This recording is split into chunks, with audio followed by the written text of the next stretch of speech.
a long fascination with the moon, and I think this sort of stems back to growing up in country New Zealand. Back in the days before LED lighting and light pollution, where the night sky was basically decorated with the Milky Way, and the ebbing and flowing of the moon was very constant in the night sky. So that was my first recollection, my first stage of this fascination with the moon. And I guess as I sort of got older, got more interested in esoteric sciences and metaphysics, mythology, folklore, etc., I started collecting information about the moon. I was all very fascinated with it, the folk traditions about when to cut your hair and your fingernails, even down to when to plant, when to weed, when to harvest your crops. Even today, I still use that in my gardening.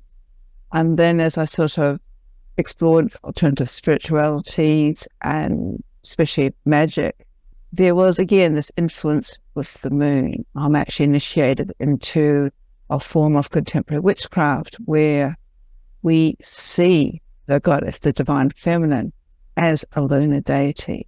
So there's always been this underlying essence about the moon, and also the teachings that she, and I call her a she, Lady Luna, what she can actually teach us, especially on a deeper soul level. And it's all about transformation, how we can sort of learn to ebb and flow with her energies through all the different phases. This is what I've gathered in the notes that I've kept over the years, and what I thought I would combine in Honest Silver Rays.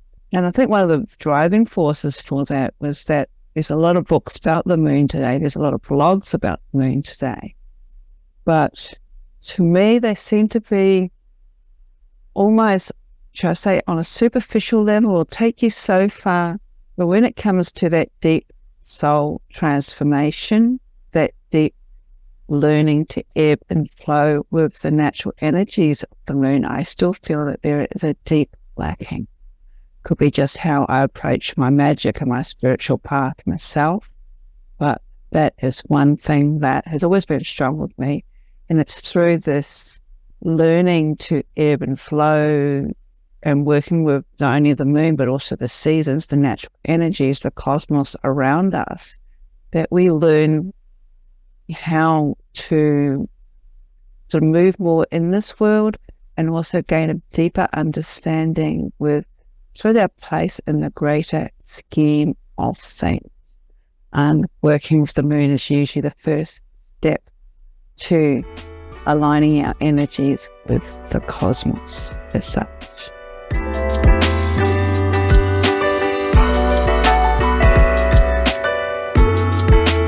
To me, whether you are a beginner or even a seasoned practitioner, to truly work magic, work lunar magic, it's all about transformation. A lot of what's out there is sort of, as I said before, sort of superficial surface stuff that's often like things we want in our lives, but it doesn't give a deeper, longer, lasting result, or help us even in some aspects to gain a deeper awareness of who we are, what makes us unique, and also what gifts can be revealed into how we can give back to the community, to the world in general. When I did present my manuscript to Moon Books, I actually went to the only bookshop that we have left here at Adelaide. And my heart sank because there was a whole row of moon books. I honestly didn't realise that there were so many books about the moon. But as I picked up them, they all started to be the same. They were all about manifesting with the new moon, vanishing with the full moon.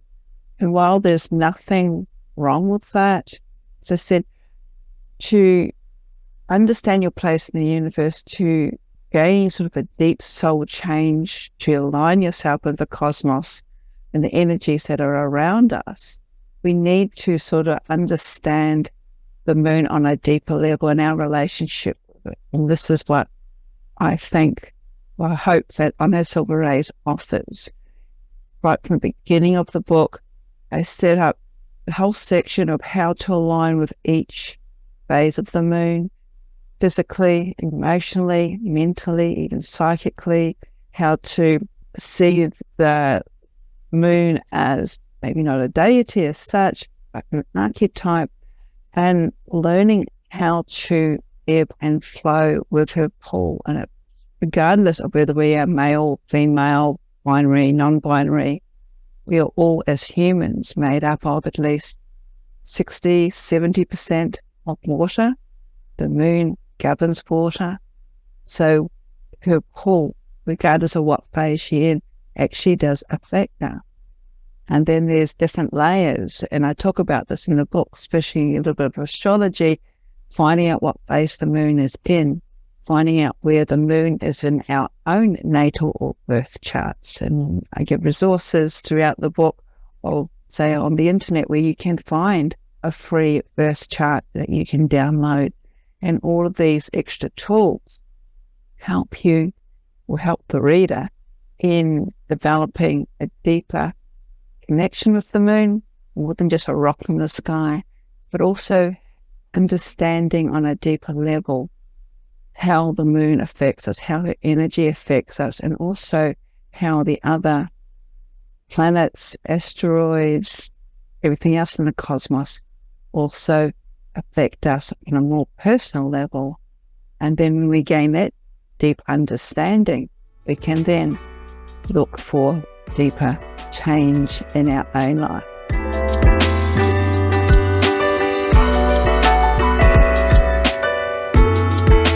Many years ago, a wise author advised me that you should write every single day, regardless of whether your writing made sense or it was part of a prose book. I have basically been diligently writing every single day, regardless of whether I have a new writing project on or not. I journal a lot. I write down my thoughts. When I'm actually reading someone else's book, I usually have a notebook handy with me. And what I have found is that over the years, these notebooks can often form the basis of a book. And this is what's happened with On Her Silver Rays. I mentioned earlier that I've always been fascinated with the moon, so I've always been collecting little tidbits, mythologies, folklores, sayings, from 20, 30 years now. So when it came to writing On Her Silver Rays, it was more like pulling all this information together, updating resources, and trying to put everything in a more sort of like streamlined format in relation to how I wanted the book to sort of flow. I do tend to spend a lot of time on researching as well. I'm sort of a nerd in that area. I like to know facts and figures. I have an extensive personal library, and again, I've got books which are just earmarked for certain sections that I have used. So when I am planning my next book, I usually have about 3 or 4 notebooks full of draft ideas or notes that I can put together or use as a format. So my daily practice is basically writing. And sometimes it doesn't matter if it makes no sense whatsoever. It's a good practice, I think, to get into, because it also helps with your creative ability as well.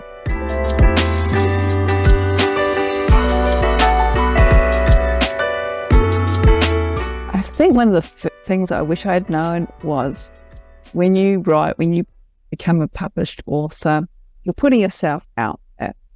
And as such, you're not going to please everybody. People are going to have their own opinions on what you write, how you write, even what you've written based on their own level of understanding or perceptions. And I guess today in our modern society with the internet, it's very easy for critics to voice their opinions on whether your book is good, bad, or downright ugly. So whilst the feedback that I've received so far from On Her Silver Rays has been extremely positive, of which I'm very grateful for. It's wonderful. Unfortunately, some of the feedback that I've received from my other offerings hasn't always been as such, which I try not to be, or take this too personally, but when you sort of put your life and soul into a writing project, there's so much time invested in writing a book. On some level, it's rather sad when someone writes a review that is not necessarily derogative towards what you've written, but towards you yourself. So a learning curve has been to sort of distance myself, to realise that while constructive criticism is welcome, some people are just going to not understand or be aligned with what you've written. And unfortunately, not everybody aligns with the motto that you've got nothing to say, don't say anything at all. If I had known this from the beginning, I may have rewritten or looked or reviewed some of my writing techniques, but it's all a learning experience. Putting yourself into the public arena, you do need to develop a bit of a thick skin, especially when you desire to share something that you are ultimately passionate about in this world where maybe not everybody is in alignment with your own thoughts or perspective on things.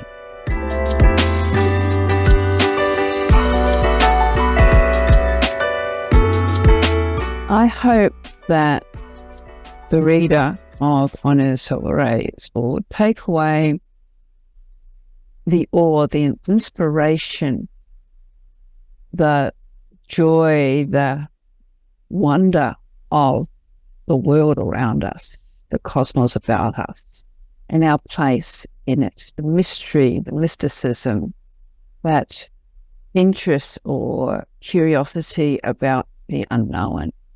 Also the inspiration to maybe gain a deeper appreciation of not only Lady Luna, the moon, but also our own place in the greater scheme of things.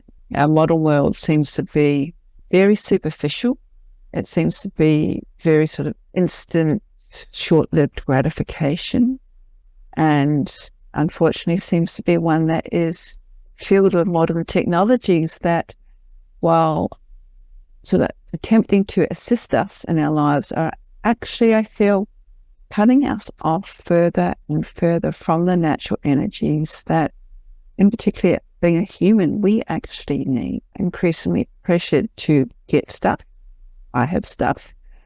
But we also need to be encouraged to seek validation externally, live in a world where it's almost being dictated by other people or companies or whatever. And this continues to sever us off from our own innate psychic, spiritual, natural cycles, not only with the moon, but also with nature in general, being comfortable with our deep connection with nature. Lady Luna is just one aspect of the great cyclic realm of birth, death, rebirth, with her waxing, full, waning, dark phases of the moon. She's also one of the main cosmic bodies that reminds us of how human we are as she plays with our emotions, our feelings. These are the very things that make us human, and she reminds us of that. So I like to think that when we work with the moon on a deeper level, we'll learn to align ourselves with her energies, the ebbing and flowing nature. We begin to realize that maybe we don't need all the stuff around us, all those distractions, all the head stuff. There is a rise of people feeling really isolated and alone, and lots of anxiety, depression. This, in my uneducated opinion, is because of this disconnect that we have with nature. So learning at least to sort of tap in, observe Lady Luna, the moon, as she ebbs and flows across the sky, learning to work with her ebbing and flowing nature in our lives, understanding our emotions, even tracking our emotions with her different phases, we begin to understand ourselves a little bit more. At least in my tradition, we are taught that the moon has been with us right from the beginning, and she'll be there with us right till the end. So she's constantly watching us as she glides across the sky. So in essence, we are never actually truly alone.